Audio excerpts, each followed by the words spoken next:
Lower Maner dam, mid Maner dam, Yellampalli ప్రాజెక్టులు, ఈ 3 ప్రాజెక్టుల ద్వారా ఇచ్చిన గోదావరి నీళ్లనే గత ప్రభుత్వం కాళేశ్వరం నీళ్లుగా ప్రచారం చేసుకుంది. దేవాదుల ప్రాజెక్టు 2 దశలు పూర్తి కావడంతో పాటు కొంత ఆయకట్టుకి గత ప్రభుత్వాల హయాంలోనే నీళ్లు అందాయి. గత 10 ఏళ్లలో దేవాదుల ఫేజ్ 3 పనులు పూర్తయితే జనగాం ప్రాంతానికి సాగునీరు అందేది.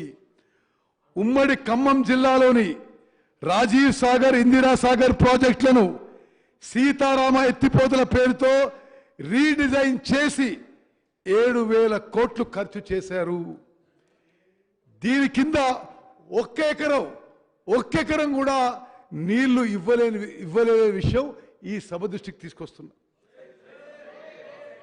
ఉమ్మడి కరీంనగర్ జిల్లాలో పొరుబ్రహ్మ గారు, ఉమ్మడి కరీంనగర్ జిల్లాలో గౌరవెల్లి ప్రాజెక్టును అక్కడే కూర్చుని పూర్తి చేస్తానని అన్న పెద్ద మనిషి పూర్తి చేయలేదనే విషయం నేను గుర్తు చేస్తున్నా. మహారాష్ట్ర నుంచి ఎస్ఆర్ఎస్పి ప్రాజెక్టుకు నీళ్లు రాకుంటే కాళేశ్వరం నుంచి నీళ్లు రివర్స్ ఎత్తిపోసేందుకు తలపెట్టిన ఎస్ఆర్ఎస్పి పునరుజ్జీవం ప్రాజెక్టు ఫలితం ఇవ్వలేకపోయింది. ఎల్లంపల్లి నుంచి తెచ్చిన నీళ్లను ఎస్ఆర్ఎస్పి కాలువ ద్వారా వివిధ దశల్లో లిఫ్ట్ చేసేందుకు చేపట్టిన ఈ ప్రాజెక్టు అంచనా వ్యయం 2 దాటింది.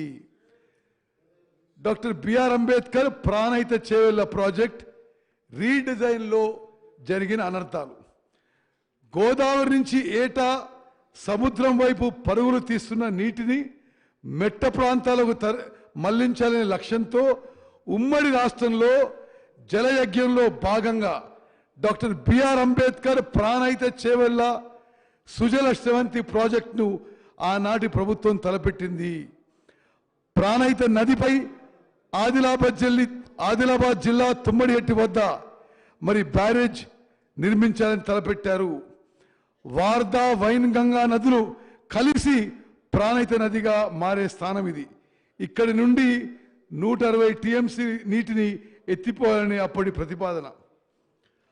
ఈ ప్రాజెక్టు డిజైన్ ప్రకారం తుమ్మడిహెట్టి నుండి నీటిని వివిధ దశల్లో పంపింగ్ చేస్తూ 600 మీటర్ల ఎత్తున చేవెళ్ల వరకు వివిధ దశల్లో నీటిని లిఫ్ట్ చేయాల్సి ఉండే. 8 ఉమ్మడి జిల్లాల్లో 16,40,000 ఎకరాలకు సాగునీరు అందించడంతో పాటు దారిలో ఉన్న గ్రామాలకు, హైదరాబాద్ నీటి తాగునీటి అవసరాలకు, పారిశ్రామిక అవసరాలకు నీటిని కేటాయించే ప్రణాళిక.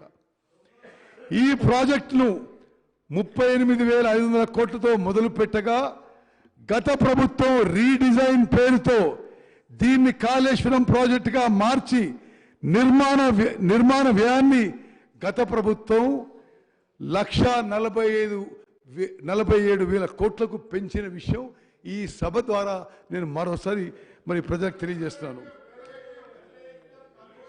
తుమ్మడిహెట్టి వద్ద పనులు చేయకుండా 100 కిలోమీటర్ల దిగువన మేడిగడ్డ వద్ద కాళేశ్వరం ప్రాజెక్టుని మొదలుపెట్టింది.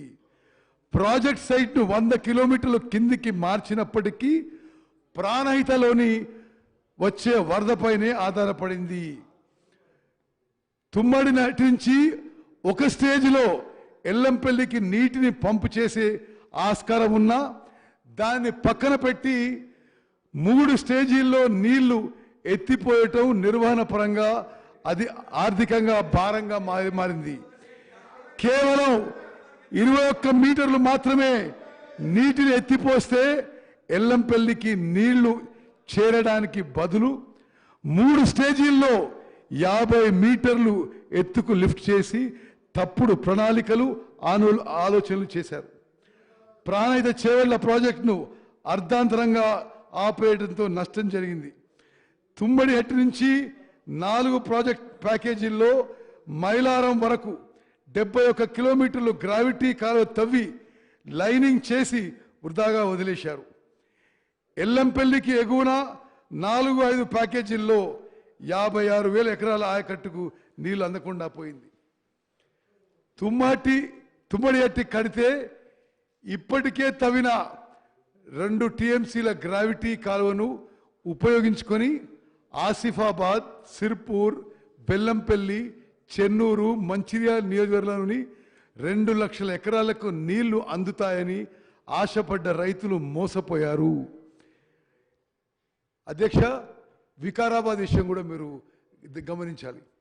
ఇటు రంగారెడ్డి జిల్లాలో 4 లక్షల ఎకరాల ఆయకట్టుకి నీరు అందకుండా పోయింది. చేవెళ్ళ, తాండూరు, పరిగి, వికారాబాద్ నియోజకవర్గంలోని ఆయకట్టును పాలమూరు రంగారెడ్డి ప్రాజెక్టులో చేర్చారు.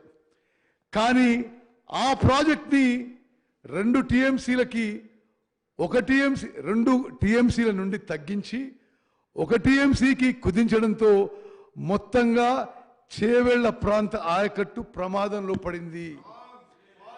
రీడిజైనింగ్ ఫలితంగా అధ్యక్ష, రీడిజైనింగ్ ఫలితంగా కరెంటు బిల్లు 10 రెట్లు పెరిగింది. 10 రెట్లు పెరిగింది. 160 టీఎంసీలు ఎత్తిపోసే ప్రాణహిత కరెంటు బిల్లు 1000 కోట్లు మాత్రమే అవుతుందని అప్పట్లో అంచనా వేశారు. ఇప్పుడు కాళేశ్వరం నుంచి నీటిని లిఫ్ట్ చేసేందుకు ఏడాదికి 10,000 కోట్ల కరెంటు బిల్ అవుతుంది. కాళేశ్వరం ప్రాజెక్టు గురించి నేను కొన్ని విషయాలు ఈ సభ ద్వారా యావత్ తెలంగాణ ప్రజానికి తెలియజేయాలి. క్యాగ్ రిపోర్ట్లోనే సంవత్సరానికి 10,000 కోట్లు ఖర్చు అవుతుంది. అదీగాక ప్రతి సంవత్సరం ఆర్థిక భారం కాళేశ్వరం ప్రాజెక్ట్ ద్వారా 15,000 కోట్లు. అంటే రాష్ట్రానికి కాళేశ్వరం ప్రాజెక్టు ద్వారా 25,000 కోట్ల ఆర్థిక భారం పడబోతున్న విషయం మరి గమనించాలని రిక్వెస్ట్ చేస్తున్నాను అధ్యక్ష.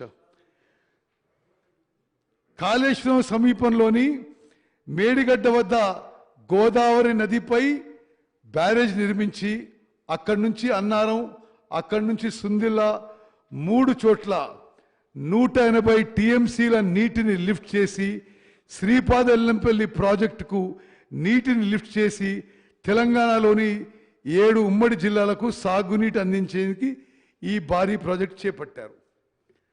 కాలువలు, సొరంగాలు, లిఫ్ట్లు, పంప్ హౌజులు, జలాశయాలు, డిస్ట్రిబ్యూటర్ ద్వారా మొత్తం 19,63,000 ఎకరాలకి సాగునీటి అందించాలని ప్రతిపాదించారు. రికార్డు వేగంతో కట్టినట్లు అద్భుతమని చెప్పుకున్న ఈ ప్రాజెక్టు తెలంగాణ పాలిట గుదిబండగా మారింది.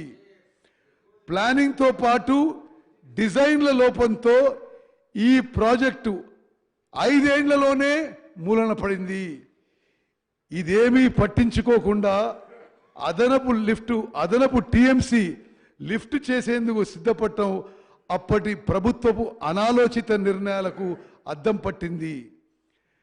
గడిచిన ఐదేళ్లలో సుందిల్ల నుంచి 162 టీఎంసీల నీటిని లిఫ్ట్ చేసి 51 టీఎంసీల నీటిని గేట్లు ఎత్తి మళ్ళీ సముద్రంలోకి వదిలేశారు. అంటే ప్రతి సంవత్సరం 180 టీఎంసీ అని చెప్పిండ్రు. 5 ఏళ్ల పాటు పూర్తిగా లెక్కేస్తే లిఫ్ట్ చేసింది 162 టీఎంసీ. 162 టీఎంసీలో మళ్ళీ 51 టీఎంసీ వదిలేశారు. దీంతో ఎత్తిపోతలకు ఖర్చు పెట్టిన నిధులన్నీ గోదావరి పాలయ్యాయి. మేడిగడ్డ నుంచి నీటిని ఎత్తిపోసడంతో ఎగువ నుంచి భారీ వరద వస్తే ఎల్లంపల్లి, సుందిల్ల, అన్నారం, మేడిగడ్డ గేట్లు ఎత్తి అప్పటి వరకు లిఫ్ట్ చేసిన నీటిని వృధాగా సముద్రంలోకి వదిలేయాల్సి వచ్చింది. ఈ ప్రాజెక్టుగా అయ్యే కరెంటు బిల్లులు సరే నేను గతంలో చెప్పిన మళ్ళీ రిపీట్ చేయను. కాళేశ్వరం మరి ప్రాజెక్టుగా అయ్యే కరెంటు బిల్లు 10,000 కోట్లు. మరి అధ్యక్ష హరీష్ రావు గారు